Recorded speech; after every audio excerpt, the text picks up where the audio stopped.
Howdy, peeps. We're going to try some new lighting. The window is open back here. I don't know where it is. It's over here.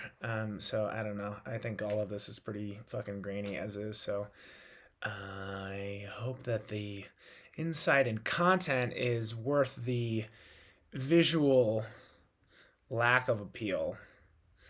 I'm a little bit messy over here. Nice. Nailed it. Okay, cool. Anyways, I want to talk about um, and I just went on a hike and literally said all of this out loud perfectly. And so I'm just going to say for myself, this isn't going to be perfect in terms of the source material when it came out in the most inspired version. And that's okay. So I'm going to do my best to get everything covered that I feel is important to cover. And yeah, this topic is about relationships. And yeah, I'm learning this in a romantic partnership with my bae, Sarah. But this is applicable to all relationships, and we're built. Life is built around relationships. We are interdependent beings. We're social creatures. I've talked about the importance of community and the essential need of community. So, well, I will talk about this in the context of like the much more triggering and deep healing work of a romantic partnership. All of this can be applied to friendships, to work relationships, to family members, um, perhaps even to your relationship with yourself. In fact, definitely to your relationship with yourself when I think about it. And the idea is that the magic ingredient, the key ingredient to success, harmony, intimacy in a relationship um, is this kind of concoction that I have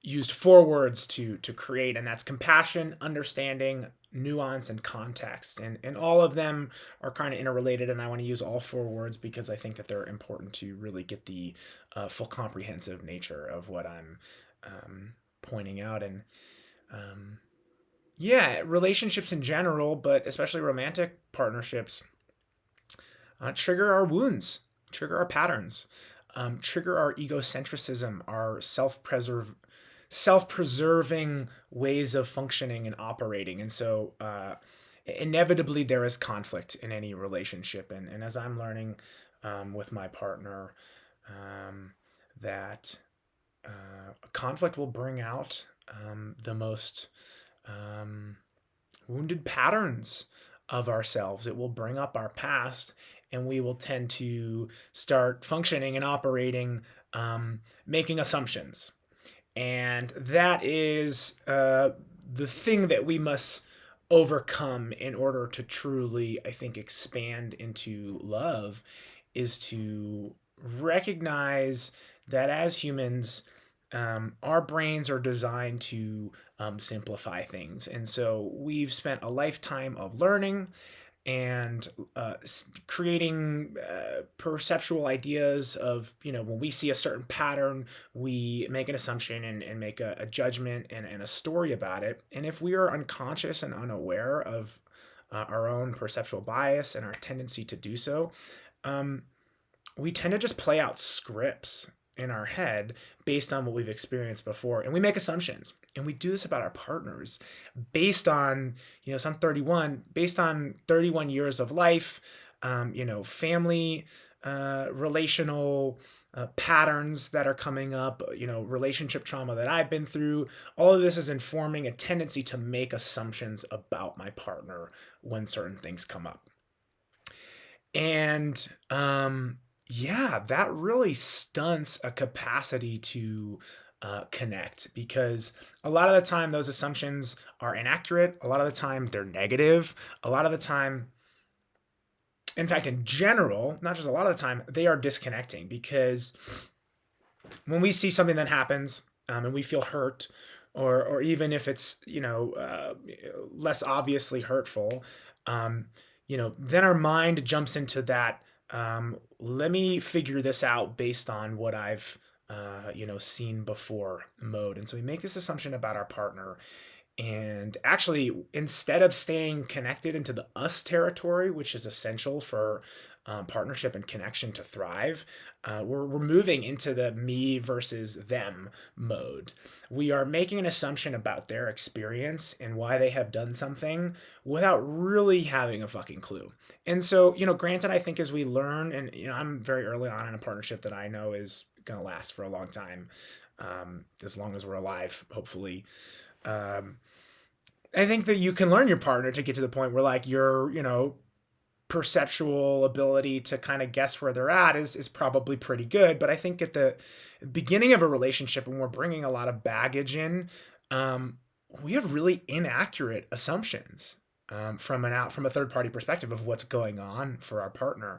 And I think even, I find myself to be a very perceptual person when it comes to social dynamics and what another person is experiencing, and I ask a questions to help understand. I still get it wrong a lot of the time if I'm just guessing.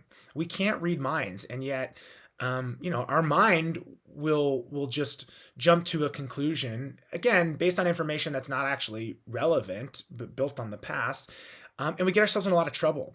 And I think a lot of conflict is perpetuated by our tendency to make assumptions because it's easier. It's the path of, least resistance for the way that the mind wants to work and simplify things. And so the antidote to that, and really I think the key that I'm finding for conflict and for connection and for reconnection, for repair, and for intimacy, which I've heard really beautifully phrased as into me you see, is about compassionate understanding and recognizing nuance and context in your partner and in yourself and in your relational dynamic. And so when we make those assumptions, we're disconnecting. Oh, she did this because of that. I can't believe he did that. It's where it's like there's so much complexity to the human experience in our own world as an individual within a partnership, in our partners or friends or coworkers experience as a human being, and then even more complexity within the container of the relationship, for us to think we have a fucking clue, of what's really going on without being curious. And so these pieces, this compassionate understanding, nuance, and context, are fed by curiosity. And so this is the magic ingredient that, I've been very lucky to have a great relationship coach that has helped show me the way. And she has always reminded me that curiosity is the fucking move. And I'm really starting to get it and see why, because when we make those assumptions, when we step into that wounded, defensive, presumptuous space, again, we're now feeding energy to the ego, to the self-defense, to the protective, closed disconnection that our wounds have created. And we all have that, and there's nothing, bad about that. But it does hurt us, actually. That disconnection hurts us. And so this is not, this is a win-win in terms of learning to stay open and curious to another's experience, because it allows for connection to remain rather than disconnection to be perpetuated, which hurts everybody in the situation. So, motivation being here is that this creates more peace and harmony in our experience as well as our partners, and then the container and the partnership as a whole. When we get into these moments where we're making an assumption, and so I'll always come back to awareness. Like, we have to stay aware. We have to check ourselves before we wreck ourselves, truly. You have to question your mind and the thoughts and the ideas that are coming forth. Are these accurate? Can I be sure they're accurate? It's really essential to bring almost a scientific reasoning and experimentation into communication and partnership and connection, because we have beliefs, and our beliefs are what will feed these assumptions. And we got to recognize that they're not always right, and having a partnership is a learning experience. So in the same vein that science is, aiming to establish the truth, yet change it as new information comes in, we must approach our relationships with the same way.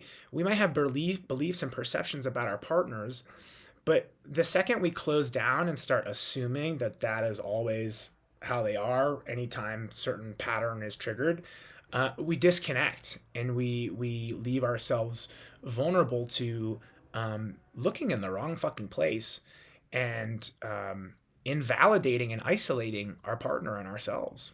And I think that's where we lose track of us and the connection and the intimacy.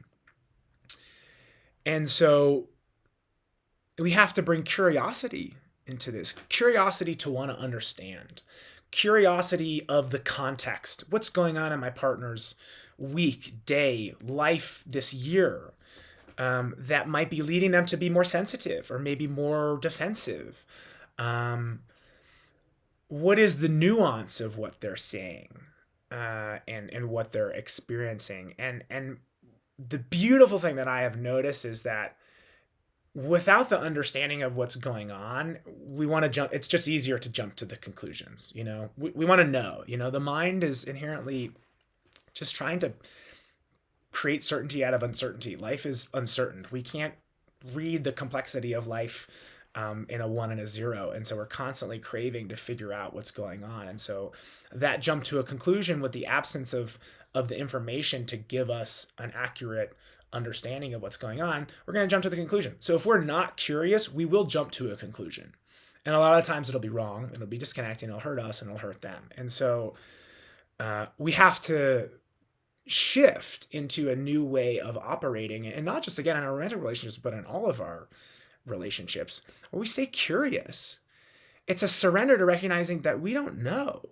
We don't know it all as much as we want to believe that we do. We don't. You cannot know another's experience fully. You just can't. You can be curious and open and loving and create opportunities to get to know their experience better and better.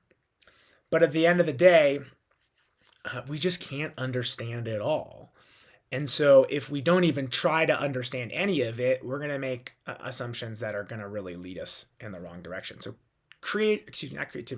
curiosity and sort of a scientific approach of, a willingness to change our beliefs about someone are essential because, as we're learning about our partner, there is the tendency for learning to calcify, for us to establish our beliefs about what we think our partner, why we think our partner acts a certain way and how they are. And then, we start making assumptions based on those beliefs about them, plus the wounds that we carry in from past relationships. And so now we have a belief system that will assume things. And we need to be careful about that because people are always changing. Context is different every time. And there's a need for a belief flexibility, and this is kind of, maybe stepping back a little bit just in saying that, we are always growing and changing. And so if we are jumping to conclusions and not willing to, be flexible about how we believe another person to be, we run the risk of putting them in a box in a way that, again, shuts down that intimacy and connection. So curiosity is essentially an open, receptive energy. It's a surrender to not knowing, but wanting to know.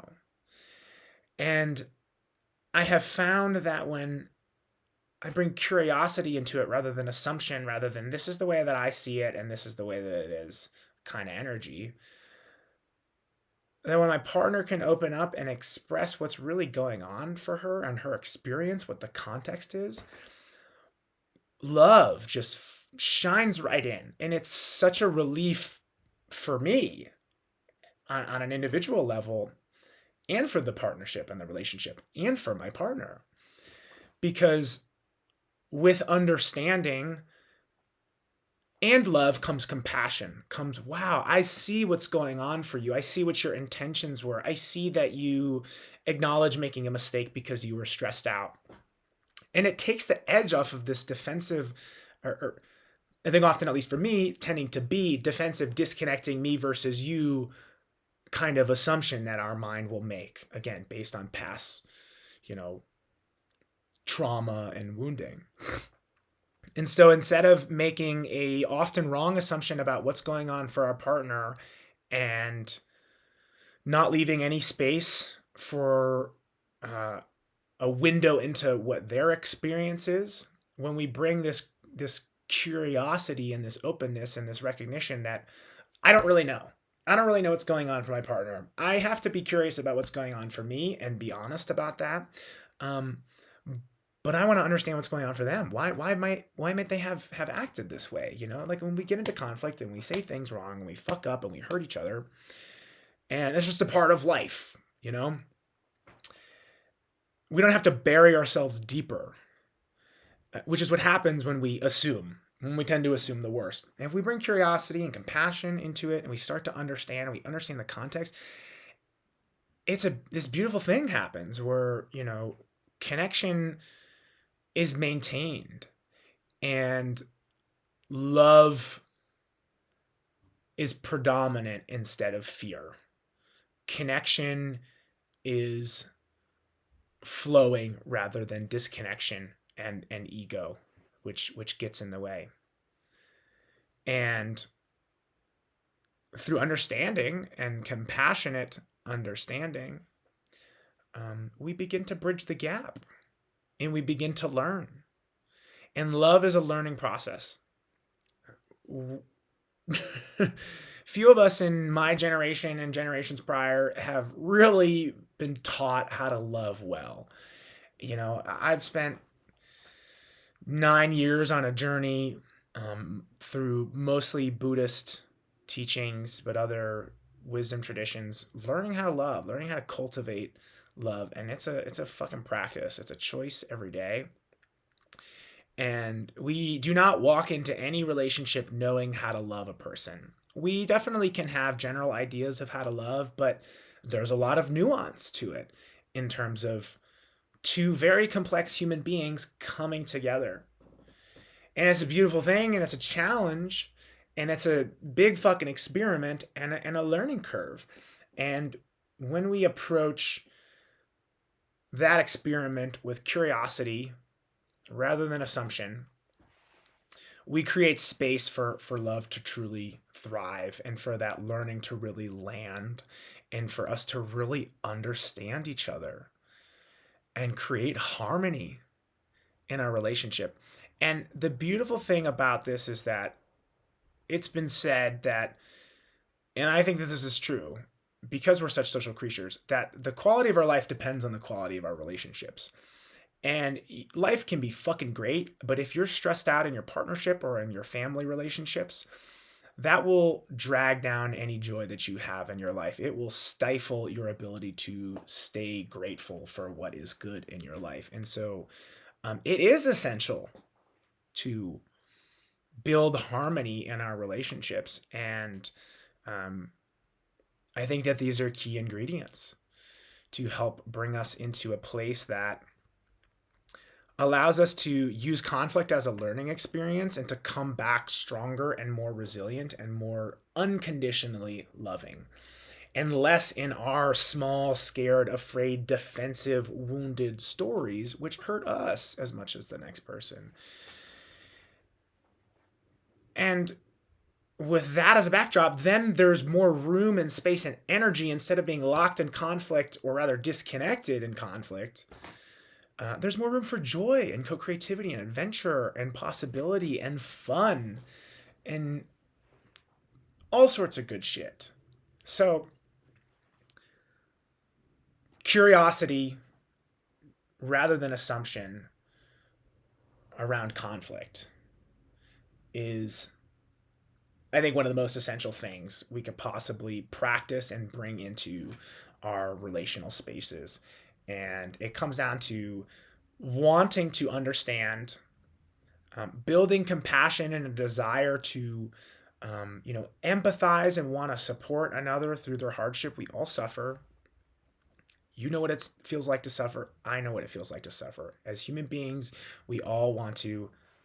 The sun's coming. I'm gonna load this. Okay. We all want to, limit our suffering and feel good. And so, when we see into another's experience and understand that they're suffering, it's a lot harder for us to be like, fuck you, you know, truly. And there's a lot of complexity and nuance and context to why we react the way that we do. And the final thing I'll say is that we make mistakes. Learning happens through making mistakes. So go get curious and fuck up plenty, hurt your partner, let them hurt you. That is, I don't mean consciously, intentionally, but like that's gonna happen. That's just a part of, uh, I love this song by Toki Monster. Like letting someone love you is letting someone hurt you, and it's the truth, because, and we're in such a like fear of failure culture. And there's another conversation that I will have at some point about failing forward and how we can reconceptualize failure. Failure is not something that we have to identify with as a shame, as a I am a failure, or because this happened I am not this, or yada yada yada. We get way too into mistake making as something that invalidates us as a person. We're all imperfect. We all make mistakes. I've recorded a video the other day and I made a bunch of mistakes, and I'm like, fuck it, like I gotta let it be that way. And I'm trying to exemplify how we can be imperfect, because we're in such a culture that like perpetuates perfection through movie models and social media, like cultivation of the perfect post. Like it's all very inhuman, and I think we got to see through that bullshit. And anyways, the point of that, and it's a longer conversation to be had, is it's okay to fuck up. Like you will fuck up, you will make mistakes in your relationship, and you will cause hurt to your partner, you will bring up things, and they will do the same to you. So forgiveness is essential to oneself and to your partner, and just the context and the understanding that loving in a partnership is a learning experience. It's a learning curve, and it does require making mistakes. It does require hurt. But if we have that curiosity and that growth mindset, it is so wonderful and fulfilling and fucking worth it. Because when you make a mistake, when your partner makes a mistake, when someone gets hurt, and we show up with curiosity rather than assumptions and defensive,ness, and we say, hey, what's going on here? What happened? What went wrong? How do we figure this out? How do we do this better next time? What could have been done differently? How could I communicate better? How could you handle that situation better? What do we need to do to prepare for this in the future? When we come with those kind of like scientific questions, and we form a new hypothesis of like, okay, I think this happens when you're feeling this way, or this tends to happen when you feel this way. And now I can understand that, that's not personal. That's not about you trying to attack me. You're stressed out and you have this pattern, and it can help to understand each other's histories too. Like that pattern comes from, this childhood wound or this relationship wound, and so I tend to do that when I'm not feeling 100% and I'm not completely mindful and I make a mistake. And then you as a partner now having better understanding of where that comes from and why that happens, we don't jump into personalization so quickly. We don't make the assumption of, oh, she's out to get me, or how fucking dare she, or how he's attacking me. It's not so personal. We don't go into our ego defensiveness. We can stay grounded and still and say, hey, like, wow, okay, I understand this, and I didn't build a schema, a concept around it through assumption and past relationships. I actually asked and continued to ask and get curious about what's going on and recognize that it will be different every time, and that requires the ability to fail forward, to know that you will make mistakes, that your partner will make mistakes, and to forgive and bring that loving curiosity and compassion into the wake of those mistakes and that hurt. And when we can try our best to learn to love, when we can try our best to learn where we've gone wrong, and pledge and commit to learning to do differently, to act in accordance with our new learnings, we grow in partnership, we grow in love, and we create more of that space that I'm talking about for harmony in our partnership and harmony in the rest of our life and our lives. So get curious. Know that you don't know. You don't know it all. I don't know it all. This is an idea that I feel very clear on right now, and I surrender to the fact that it will grow and change the same way that my understanding of my partner will, and my understanding of how best to create this magic potion of a harmonious relationship. It's ever evolving, as is the scientific process. And so um, take stock of what assumptions you are making in your relationships. What do I assume about my partner? What do I assume about my family member? And how true is that? How seriously, like how true is that? And again, I understand like we can spend years with a person and like be like, like I know this person. But if you don't ask, if you don't give, there's no one that knows themselves better than themselves.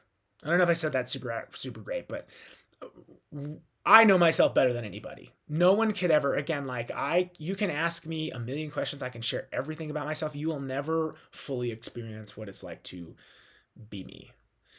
And so if we don't ask, we can't even get markedly close to understanding another's experience. So, check the validity and the precision of the assumptions that you have about the people in your life, no matter how long you've spent with them. Because if you haven't brought any curiosity and like true openness into it, you really can't make an accurate assumption. You just straight up can't. And I reminded of this analogy that I had is like, when you're asking a question to a partner, when you're giving curiosity and you say like, hey, I'd like to understand what's going on for you in your experience. Like I noticed you did this. And I want to understand why that happened that way. It's like giving them a whiteboard. It's like, hey, draw me a picture. Show me what's going on, And then you have a more, clear understanding of what their experience is. And if you don't, then you can ask further questions like, hey, I don't actually understand that piece. Can you clarify and elaborate at that? And that's what then builds understanding. This builds context and ultimately leads to compassion. I think understanding very naturally leads to a desire to,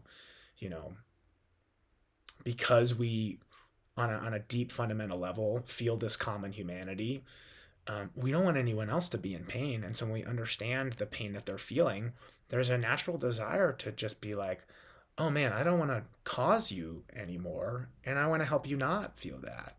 That's the love that we all have in our hearts, and assumptions will block our access to that, and curiosity will open it up. So take stock of your assumptions, challenge them, and especially in the moments where we're emotionally triggered and making assumptions, that's the most important moment in any relationship, and it's never perfect. Often it doesn't happen. It takes a lot of training to get down to doing it like right in the moment. Pause and chickadee check yourself, you rickety wreck yourself and your partner, and you hurt both of each other's feelings, and ask yourself, what am I assuming about this situation? What am I assuming about my partner's actions, my partner's speech, or lack of either? And is that fully accurate? And how might I approach this with curiosity, both into my experience, which is, asking that question of yourself is already being curious, and of their experience? And what doors might that open to reconnection and repair and love and trust? And then just ask, with love in your heart, hey, I want to know what's going on so that I can understand better, and we can work together. I don't want to fight you. I don't want to create more hurt for you. I think underlying this is the tendency when we feel hurt to go into self-preservation mode. And that's totally normal. But it is also something that we have to learn to mitigate and overcome in order to create harmony in the world. Start building more loving relationships with ourselves, with others, with our partners, and with the world around us. And it starts with curiosity. So get curious, challenge your assumptions, have fun with it, fuck up, make mistakes, learn from it. That's a learning process. And at the end of the day, if you try your best, if you lead with loving intentions, I can guarantee you that the quality of your relationship will continue to improve over time and with energy. And that's where healing and love expand and fill our world with more of that good energy that we really need right now. We need it so desperately, and fear is running the show far too much. And in order, as a planet, as a species, as all the living beings here on the planet and in the universe, it's got to start with us as individuals and in the container of our relationships. And if we can create more harmonious relationships, we're going to create a more harmonious world. So this is a fucking win win win win win. Everybody benefits from this, and the question mark is really the simple tool here. So thanks for listening. I hope that this was helpful. If you have any comments or reflections, or unsure how to implement this in the right way, with your context and the nuance of your relationship, please feel free to comment or reach out. I'm happy to elaborate. And if you have any ideas of things that you would like me to touch on in these commentaries, please holler. And I'm always looking. I'm curious of you. Like, I'm curious of what needs to be talked about. And I will acknowledge the limitations of my expertise and not talk about something that I don't really feel comfortable talking about. But I am happy to share where I can help. So lots of love. My hands on my heart. Lots of love. Have a dope now. Take good care.